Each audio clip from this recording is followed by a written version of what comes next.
నమస్తే, ఆర్వీఎస్ న్యూస్కి స్వాగతం. ఎన్ఓసీ కావాలంటే 1,50,000 చెల్లించాలని డిమాండ్ చేసిన బ్యాంక్ అధికారులు. ఎన్ఓసీ కావాలంటే 1,50,000 చెల్లించాలంటూ బ్యాంకు ఉద్యోగులు ఇబ్బందులకు గురి చేస్తున్నారంటూ, మాకు న్యాయం చేయాలంటూ చీడిగ గ్రామానికి చెందిన వివికే సౌజన్య సుబ్రహ్మణ్యం దంపతులు మీడియాకు తెలిపారు. అందరికీ నమస్కారం సార్. నా పేరు సౌజన్య, మాది చీడిగ గ్రామం, కాకినాడ. మేము 2018లో ఇండస్ఇండ్ బ్యాంక్లో ఒక లారీ తీసుకున్నాము. 1,40,000 గట్ల లారీ తీసుకున్నాము. మాకు మేనేజర్ గారు చేతుల మీదుగా అందజేశారు. ఆ లారీ బకాయిలు మొత్తం 70 వాయిదాలు మొత్తం మేము కట్టేసి పూర్తి చేసినా సరే మాకు ఎన్ఓసీ ఇవ్వకుండా ఆపుతున్నారు. ఎందుకు ఆపుతున్నారంటే ఇంకో 1,50,000 తెచ్చి కట్టండి, అప్పుడు ఎన్ఓసీ ఇస్తాము అని చెప్తున్నారు సార్. నా భర్త సంవత్సరం నుంచి తిరుగుతూ ఉన్నాడు. సంవత్సరం అయినా సరే లారీ ఈఎంఐ క్లియర్ అయిపోయినా సరే నాకు ఇప్పటి వరకు కూడా ఎన్ఓసీ రాలేదు. మొత్తం 43 లక్షలు కట్టాము సార్. ఆఖరి 1,000 రూపాయలు ఉన్నది కట్టమంటే అది కూడా కడితే అకౌంట్ క్లోజ్ అయిపోయింది. 1,50,000 దేనికి కట్టాలి సార్? మేము అకౌంట్ క్లోజ్ అయిపోయింది కదా, మాకు ఎన్ఓసీ రాదా అని అడుగుతుంటే మాకు ఏం చెప్తున్నారంటే ఏదో వేరే అకౌంట్ కట్టమని ఇస్తున్నారు సార్. రోజు మేము వచ్చి బ్యాంక్ వాళ్ళని అడుగుతుంటే ఏమంటున్నారంటే అన్నం కూర వండడం కాదు, వండడానికే పనికొస్తారు, మేము ఆడవాళ్ళతో మాట్లాడడం మగవాళ్ళతో మాట్లాడతాము అని సమాధానం చెప్తున్నారండి. నా భర్త తరపున నేను మాట్లాడుతుంటే. నా పేరు గేసాల సుబ్రహ్మణ్యం అండి, మాది చీడిగా అండి. ఇండస్ఇండ్ బ్యాంక్లో కంటిన్యూషన్గా బండి ఒక మేనేజర్ గారు ఇచ్చారు నాకు. ఆమె అప్పటి నుంచి కూడా కష్టపడి అప్పు తీర్చాను. వడ్డీలు బంగారం తాకట్టు పెట్టి వీళ్ళ బకాయిలు చెల్లించాను. కానీ నాకు ఎన్ఓసీ ఇవ్వడానికి వేరే 1,50,000 రూపాయలు వేరే దానికి కట్టాలి నువ్వు అని చెప్పి డిమాండ్ చేసి నా బండి క్లియర్ అయిపోయినా కానీ నాకు ఎన్ఓసీ ఇవ్వట్లేదండి. చాలా ఇబ్బంది పెడేస్తున్నారు. అడిగితే తాగేసి వచ్చి మాట్లాడుతున్నావు ఏంటి అంటున్నారు వాళ్ళు. నేను బకాయి చెల్లించినందున వలన నాకు ఎన్ఓసీ ఇప్పించవలసిందిగా కోరుచున్నాను మీడియా వాళ్ళని. ప్రముఖ సంఘ సంస్కర్త, విద్యావేత్త రఘుపతి వెంకటరత్నం నాయుడు 86వ వర్ధంతి సందర్భంగా ఆర్వీఎన్ స్టడీ సర్కిల్ ఆధ్వర్యంలో సోమవారం ఉదయం జిల్లా క్రీడా మైదానం వద్ద గల వెంకటరత్నం నాయుడు విగ్రహం వద్ద ఘనంగా నివాళులు అర్పించారు. RVN study circle convener N Govindarajulu అధ్యక్షతన ఈ కార్యక్రమంలో ముందుగా యూటీఎఫ్ పూర్వ రాష్ట్ర కార్యదర్శి జి ప్రభాకర్ వర్మ, అంబేద్కర్ ఉద్యమ సీనియర్ నేత ఐతాబతుల రామేశ్వరరావు, పెన్షన్ల సంఘం రాష్ట్ర ప్రధాన కార్యదర్శి కె సత్యరాజు, జన విజ్ఞాన వేదిక జిల్లా అధ్యక్షులు కేఎంఎంఆర్ ప్రసాదులు వెంకటరత్నం నాయుడు విగ్రహానికి పూలమాలలు వేసి జోహార్లు అర్పించారు. ఈ సందర్భంగా వారు మాట్లాడుతూ రఘుపతి వెంకటరత్నం నాయుడు మద్రాసు యూనివర్సిటీ తొలి వెలుగు వైస్ ఛాన్సలర్గా చేసిన విద్యావేత్త అని కొనియాడారు. పిఆర్ కళాశాల ప్రిన్సిపల్గా తొలిసారిగా మహిళలకు ప్రవేశం కల్పించి చరిత్ర సృష్టించారని తెలిపారు. ఆంధ్రాలో బ్రహ్మ సమాజ స్థాపకులుగా నిలిచి సమాజంలో దురాచారాలపై రాజీలేని పోరాటం నడిపారన్నారు. ఎందరో అనాథలను ఆదరించి విద్యాబుద్ధులు నేర్పిన రఘుపతి వెంకటరత్నం నాయుడు ధన్యజీవి అని కొనియాడారు. వారి స్ఫూర్తితో కాకినాడ నగరంలో యూటీఎఫ్ టీచర్స్ హోం కేంద్రంగా 2016లో ఆర్వీఎన్ స్టడీ సర్కిల్ ఏర్పడిందన్నారు. సమకాలీన రాజకీయ, ఆర్థిక, సామాజిక, సాంస్కృతిక అంశాలపై ప్రతి నెలా సదస్సు నిర్వహించడం జరుగుతుందన్నారు. నేటి తరం రఘుపతి వెంకటరత్నం నాయుడు స్ఫూర్తితో నేటికి కొనసాగుతున్న సామాజిక రుగ్మతలను రూపుమాపేందుకు కృషి చేయాలన్నారు. ఈ కార్యక్రమంలో యూటీఎఫ్ రాష్ట్ర కార్యదర్శి టి రవిచక్రవర్తి, నాయకులు వివి రమణ, కెఎన్ రాజు, వి ఉమామహేశ్వరరావు, పి మధుకుమార్, ఎం అర్జునరావు, సుబ్రహ్మణ్యం, జన విజ్ఞాన వేదిక జిల్లా ప్రధాన కార్యదర్శి జిఎస్ వర్మ, సిఐటియు నాయకులు మలకా వెంకటరమణ, మేడిశెట్టి వెంకటరమణ, ఈశ్వరరావు, జాన్, పలివేల వీరబాబు తదితరులు పాల్గొన్నారు. మన ఈ ప్రాంతంలో పనిచేయడం ఈ ప్రాంతం అదృష్టంగా భావిస్తూ ఉన్నారు. బిఆర్ కాలేజీలో ప్రిన్సిపల్గా చేస్తూ మరి ఈ ప్రాంతంలో ఉన్నటువంటి అనేకమైనటువంటి మూఢనమ్మకాలపైన, రుగ్మతలపైన పోరాడే వ్యక్తి. ఆయన ఒక వర్ధంతిని ఈరోజు మనం ఘనంగా నిర్వహించుకుంటూ ఉన్నాము. ఈ కార్యక్రమాన్ని ఉద్దేశించి మాట్లాడవలసిందిగా రాష్ట్ర పూర్వ కార్యదర్శి, యూటీఎఫ్ రాష్ట్ర పూర్వ కార్యదర్శి ప్రభాకర్ వర్మ గారు మాట్లాడుతున్నారు.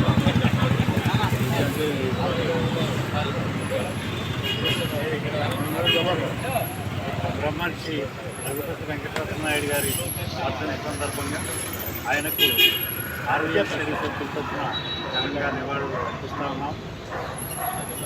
కాకినాడ చరిత్రలో బ్రహ్మ సమాజం పేరు చెప్పినా లేదా సంఘ సంస్కరణ పేరు చెప్పినా రాజమండ్రిలో కందుకూరి వీరేశలింగం గారు, కాకినాడలో రఘుపతి వెంకటరత్న నాయుడు గారు తప్పనిసరిగా గుర్తొస్తారు. బీఆర్ కళాశాల ప్రిన్సిపాల్గా కళాశాల నిర్వహణలో అనేక సంస్కరణలు తీసుకొచ్చి బాలికలకి కళాశాల ప్రవేశం కల్పించిన తొలి ప్రిన్సిపాల్గా రఘుపతి వెంకటరత్న నాయుడు గారు ఉన్నారు. ఆయన పనిచేసినప్పుడే దేవుడిపల్లి కృష్ణశాస్త్రి గారు కూడా ఇక్కడ ఉపాధ్యాయుడిగా పనిచేసిన సందర్భం ఉంది. ఆనాడు పిఠాపురం రాజా ఆ కాలం నుంచి కూడా సంఘ సంస్కరణ పట్ల, అభ్యుదయ భావాల పట్ల ఉన్న ఆదరణ రఘుపతి వెంకటరత్న నాయుడు గారు తీసుకుని అనేక సంస్కరణలకి నడుంగట్టారు. మహిళలకి సంబంధించిన సంస్కరణలే కాదు, దళిత పిల్లలను కూడా ఆయన తన దగ్గర ఉంచుకుని చదివించారు. ఆయన జీవితంలో ఎక్కువ భాగం కూడా పేద పిల్లల కోసం ఖర్చు పెట్టిన పరిస్థితి ఉంది. అలాంటి వ్యక్తి అవసరం ఈరోజు సమాజంలో మరింత ఎక్కువగా ఉంది. ఆయన భావాలని ప్రచారం చేసి దాన్ని ఆచరణలోకి తీసుకురావాల్సిన బాధ్యత దృష్టిలో పెట్టుకుని ఆయన పేరుతో స్టడీ సర్కిల్ ఇక్కడ నిర్వహిస్తూ ప్రతి నెల సమాజంలో ఉండే ఆర్థిక, రాజకీయ, సామాజిక అంశాల మీద సదస్సులు నిర్వహించడం జరుగుతుంది. భవిష్యత్తులో మరిన్ని కార్యక్రమాలు చేపట్టడం అందరం కలిసి చేసుకోవడం అవసరం. ఇప్పుడే కందుకూరి వీరేశలింగం గారు మొత్తం కూడా రేపే అనుకుంటాను. ఆ కార్యక్రమం జన విజ్ఞాన వేదిక వాళ్ళు ఏర్పాటు చేస్తారు. అందరినీ కూడా రేపు వచ్చేదానికి అందరికీ ధన్యవాదాలు. ఆర్వేణ స్టడీ జరిపిన తరఫున శ్రీ ప్రభాకర్ వర్మ గారికి ధన్యవాదాలు. అదేవిధంగా హైదరాబాద్లో రామకృష్ణ గారిని మాట్లాడవలసిన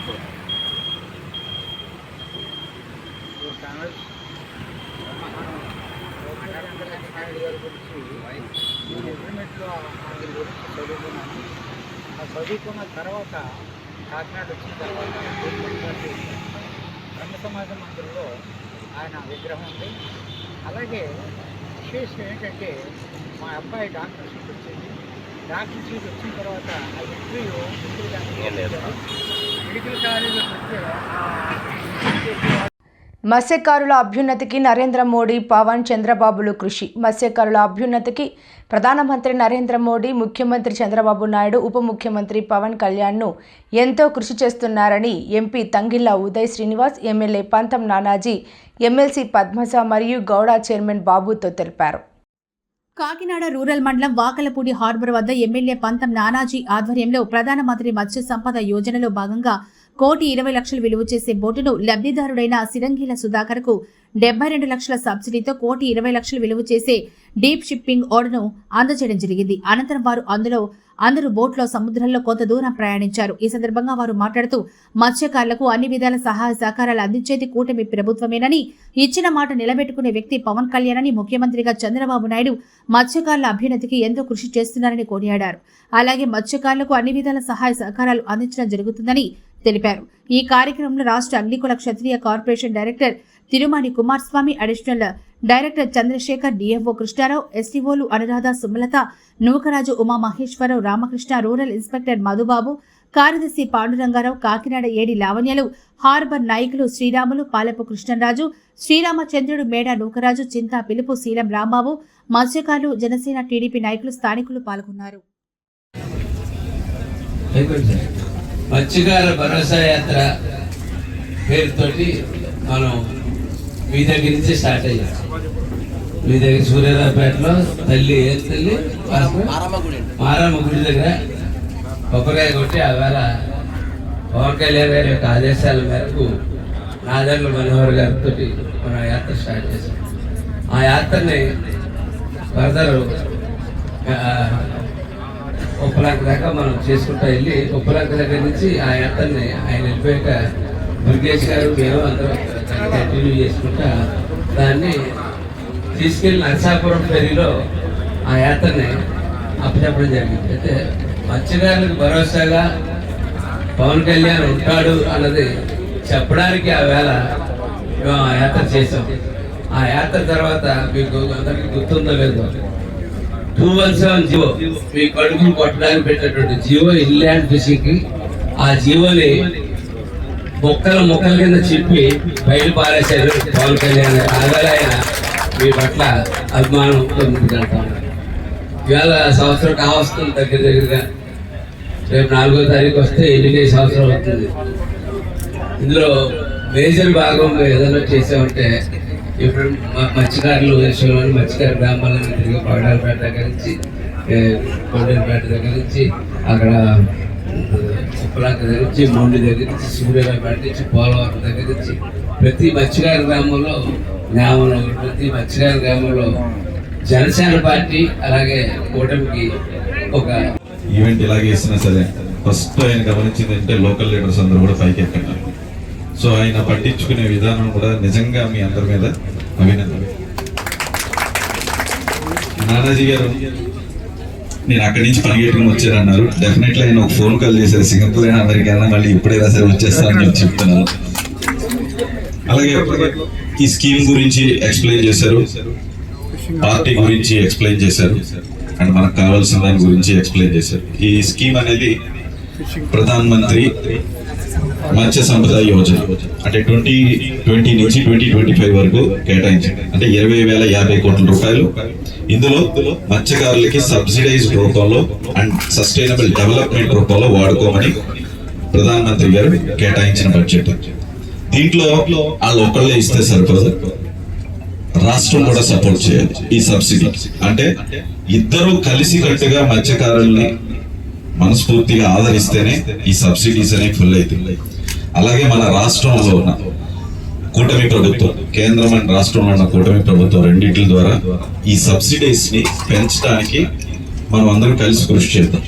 ఇందులో లాస్ట్ ఇయర్ 5,20,00,000 రూపాయలకి ఎస్టిమేషన్ అంటే సబ్సిడీస్ శాంక్షన్ చేస్తే ఈ ఇయర్ ఆ స్కీమ్ లో 19,20,00,000 రూపాయలకి అన్ని విధాలుగా అంటే ఇందులో బోర్డు ఒకటే అనుకుంటున్నారు. ఇంకా చాలా స్కీమ్స్ ఉన్నాయి. 2 వీలర్స్ ఉన్నాయి, ఐస్ బాక్సెస్ ఉన్నాయి, ఐస్ ఫ్యాక్టరీస్ ఉన్నాయి, ఆటోస్ ఉన్నాయి, 4 వీలర్స్ ఉన్నాయి. ఇలాగా బోర్డు అన్ని సబ్సిడీస్. సో మీకు ఇందాక చెప్పారు, మేడం గారు అడిగారు ఎక్కడ ఏదైనా జరిగిందా, అలాంటివి ఉన్నాయా అని అడిగినప్పుడు ఆయన ఇవన్నీ ఉన్నాయి చేస్తున్నాం అంటున్నారు. దానికన్నా ఈజీగా మ్యామ్ సార్ మీరు ఇంకా ఎలా చెప్పుంటే చాలా బాగున్నాం, అవేర్నెస్ ప్రోగ్రామ్ మేము పలానా రోజున ఇక్కడ కండక్ట్ చేసాం, ఇలా పలానా రోజున ఇక్కడ కండక్ట్ చేసాం, డీటెయిల్స్ తో సహా ఇచ్చేసి ఉన్నది అనుకోండి. It might be easy. ఇవన్నీ ఉన్నాయని మీరు చెప్తున్నారు, మేము చెప్తున్నాం. దాన్ని అవేర్నెస్ ప్రోగ్రాము ఒక డేటు ఇది ఎమ్మెల్యే గారి ద్వారా మీరు మాట్లాడి అంటే ఫస్ట్ ఆఫ్ ఆల్ ఈ ప్రోగ్రామ్స్ ని సబ్సిడీస్ ని లోకల్ లీడర్ కి ఎక్స్ప్లెయిన్ చేయండి. ఎమ్మెల్యే అనే వ్యక్తికి, ఎంపీ అనే వ్యక్తికి, ఎమ్మెల్సీ అనే వ్యక్తికి ఎదిగే ఆడపిల్లలకు పౌష్టిక ఆహారం ఎంతో విలువైనది. MLC Karri Padmaja menstrual hygiene day పురస్కరించుకొని MLC Karri Padmaja, ICDS supervisor Rajeswari, Adani foundation ASO V ప్రియాంకలు తెలిపారు. రూరల్ మండలం హార్బర్పేట వద్ద మే 28 మినిస్ట్రల్ హైజీన్ డే ఋతుక్రమ పరిశుభ్రత దినోత్సవాన్ని పురస్కరించుకొని ఐసీడీఎస్ మరియు అదాని ఫౌండేషన్ గ్రూప్ ఆధ్వర్యంలో ఏర్పాటు చేసిన కార్యక్రమంలో వారు మాట్లాడుతూ ఆడపిల్లలు కోమల దశకు వచ్చేసరికి మంచి ఆహారపు అలవాట్లు, ఆరోగ్యాన్ని చూసుకోవాలని తెలిపారు. ప్రతి ఒక్క పిల్లలు ఆరోగ్య సూత్రాలు పాటించాలని ప్రభుత్వ పరంగా వారికి ధన్యవాదాలు తెలిపారు. ఈ కార్యక్రమంలో G Janardhan Rao, ASO ISN Vishnu, Priya, Sai Lakshmi, Anganwadi teacher Aruna తదితరులు పాల్గొన్నారు. రాజేశ్వరి, నేను వాకల్పూడి సెక్టార్ సూపర్వైజర్ని. నా పరిధి వచ్చేటప్పుడు వాకల్పూడి, వలసపాకల, సూర్యాపేట ఏరియాస్లో నేను అంగన్వాడీ సూపర్వైజర్గా వర్క్ చేస్తా ఉన్నాను. మాకు ఏంటంటే ఇప్పుడు ఈ కిషోరి బాలికలు అనేది గ్యాదర్ చేయడం ఏంటంటే మాకు ఇచ్చిన గవర్నమెంట్ రూల్స్ ప్రకారంగా మాకు సమ్మర్ క్యాంప్ అనమాట. కిషోరి సమ్మర్ క్యాంప్ అంటే ఈ వేసవికాలంలో కిషోర్కి శిక్షణ కార్యక్రమాలు ఇవ్వమని చెప్పారు. మాకు మే 2వ తారీఖు నుంచి జూన్ 10వ తారీఖు వరకు కూడా వీళ్ళకి విడతగా మేము సెషన్స్ అనేవి నిర్వహించడం జరుగుతుంది. ఇవాళ 8th సెషన్. దీనికి వచ్చి సైబర్ నేరాల కోసం అనేది చెప్పాలి. ఇది కండక్ట్ ఫెసిలిటేటర్ గా మాకు జిఎంఎస్ వాళ్ళు కండక్ట్ చేస్తారు. వాళ్ళ భాగంగా మాకు అదాని వాళ్ళు కూడా వచ్చారు. వాళ్ళు మేము సమన్వయంగా చూసుకుని వాళ్ళేమో వీళ్ళు ఏంటంటే ఏజీ గర్ల్స్ కి వాళ్ళకి ఏంటంటే మెన్స్ట్రువల్ హైజీన్ కోసం ఏ విధంగా ఏంటనే చెప్పారు. అదే విధంగా అందులో భాగంగా నేను కూడా న్యూట్రిషన్ గురించి వాళ్ళకి ఏ విధంగా తీసుకోవాలి ఏంటి అని చెప్పాము. జిఎంఎస్ వారు ఆవిడ వచ్చే సైబర్ నేరాలు ఏంటి, అలాగా ఫోన్లో ఏంటి ట్రాకింగ్ ఎలా జరుగుతుంది ఏంటి, దానివల్ల నష్టాలు ఏంటి అనేది చెప్పడం జరిగింది.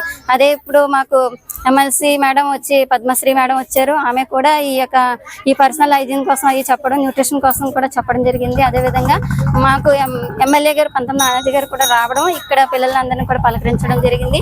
ఎడ్యుకేషన్ విషయం గురించి ఇక్కడ వాళ్ళు గ్రామస్తులు మాకు హైయర్ ఎడ్యుకేషన్ మాకు ఇక్కడ అందుబాటులో లేదు కాబట్టి మాకు అంటే స్కూల్కి వెళ్తున్నాము, హై స్కూల్ కాలేజెస్కి వెళ్తున్నాము, మాకు వసతి అంటూ లేదు, మాకు వసతి కల్పించండి అనేది కూడా అది ఒకటి కూడా అడిగి ఉన్నారు. దానికి మేడం కూడా అంగీకరించారు.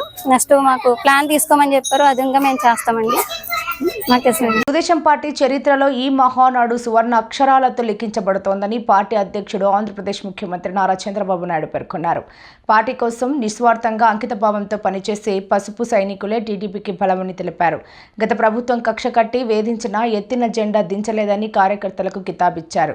టీడీపీ కార్యకర్తలు అందరికీ ఈ మహానాడు వేదికగా శిరస్సు వంచి నమస్కరిస్తున్నారని ఆయన తెలిపారు. ప్రజల్లో అశాంతి పోయింది, ఎవరు ఏం చేస్తారో అని అలజడిపోయింది. కూటమి పాలనతో ప్రజలకు స్వేచ్ఛ వచ్చింది. నేడు ప్రతి ఒక్కరు కూడా భద్రతతో భరోసాతో బతికే పరిస్థితి వచ్చింది. ఎన్నికల ఫలితాలతో చీకటి తొలగిపోయింది. భవిష్యత్తు పైన ఆశలు పెరిగాయి, ఆస్పిరేషన్స్ పెరిగాయి. మన కోట్లిచ్చి గెలిపించారు, తిరిగి వారి జీవితాలు బాగు చేస్తామని మన మీద ఆశలు పెట్టుకునే పరిస్థితికి వచ్చారు. అందుకనే మీరు ఒక్కసారి చూస్తే రోడ్లు, మౌలిక సదుపాయాలు, వ్యాపారాలు, పెట్టుబడులు, ఉపాధి, ఉద్యోగాలు, నోటిఫికేషన్ తో అనేక కార్యక్రమాలకు శ్రీకారం చుట్టాం. 64 లక్షల మందికి 4,000, 6,000, 10,000, 15,000 రూపాయలు పింఛనిచ్చే ఏకైక రాష్ట్రం భారతదేశంలో ఆంధ్రప్రదేశ్ రాష్ట్రం. ఏటా 33,000 కోట్ల రూపాయలు నేరుగా పేదల సేవలో మొదటి తారీఖున పేదలకు అందించే ఏకైక పార్టీ తెలుగుదేశం పార్టీ.